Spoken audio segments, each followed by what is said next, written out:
everybody, if you're watching this video, please be sure to hit the subscribe button and like the video. So I just wanted to get on here to talk about this comic that I've been reading for some years now. It came out maybe roughly 2016, 2017.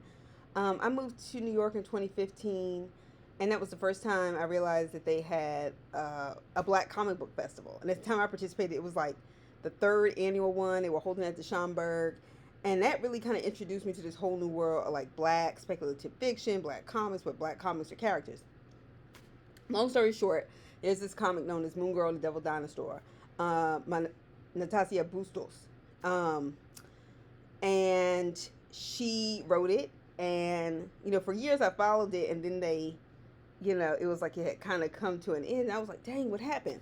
Next thing I know, they said Lawrence Fishburne is executive producing this little Disney series or whatever about, this comic girl. It's about basically a 13-year-old Black girl, right? And she is the smartest girl in Marvel Comics. If you didn't know, now you know. Okay? Also known as Lunella Lafayette. That's her real name. But she lives kind of this double life as this, like, real nerdy scientist who has her dinosaur as her sidekick. And I saw the cartoon a couple of weeks ago. And I knew it was coming out. I had been waiting and waiting for, like, over, like, a year now. Just to kind of see. Because, I don't subscribe to Disney Plus because, I don't have kids, I do try to keep up with certain things because, I teach. But anyway, I watched the cartoon, and I think it is so well done. So well done.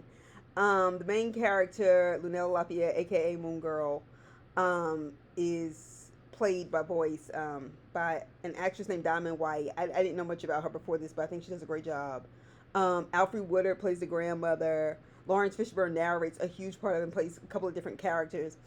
And the thing I like about it, in terms of Black speculative fiction, is that one of the trope that we always know is kind of like the angry Black woman, so on and so forth. But I think another trope that I would be so okay with, and honestly that I've seen more in my lifetime, not only as a student, but also as a teacher, as a person, is really like the nerdy, hardworking Black girl. Right? Like, that's actually a trope I'm willing to accept and be okay with. But they introduce a new character named Casey as her friend, because in the comics she really doesn't have a lot of friends, and she is isolated and different and kind of gets bullied, so on and so forth. But they gave her like a counterpart who's a Latina little girl named Casey, and they're both in middle school, and they become friends, and they've managed to really fit in a lot of things. Some of the stuff was in the comics. The little girl grows up in the Lower East Side of New York. They deal with like the issue of gentrification, the issue of hair today, gone tomorrow. That was my favorite episode thus far. Okay, it comes on every week, Monday.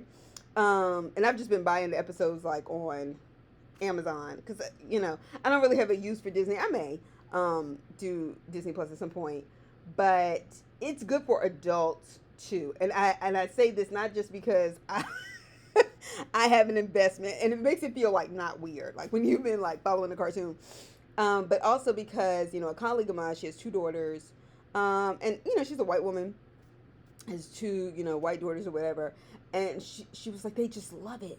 She said, but it teaches like them so much, and my daughter has this thing with superhero girls, and now she it's just good for her to like have more diversity with it. And so I just think it's a good thing when we see these images and to support them. So any of you who have kids, I would encourage you to take a look at it and take a look at it for them. I think it's worth it. And I think you'll actually enjoy it. So I'm going to put the link for the 2 episodes that are free and that are showing on Disney Channel's YouTube. But it's worth it. And I like this idea of creating Black characters to demonstrate the diversity of who we are.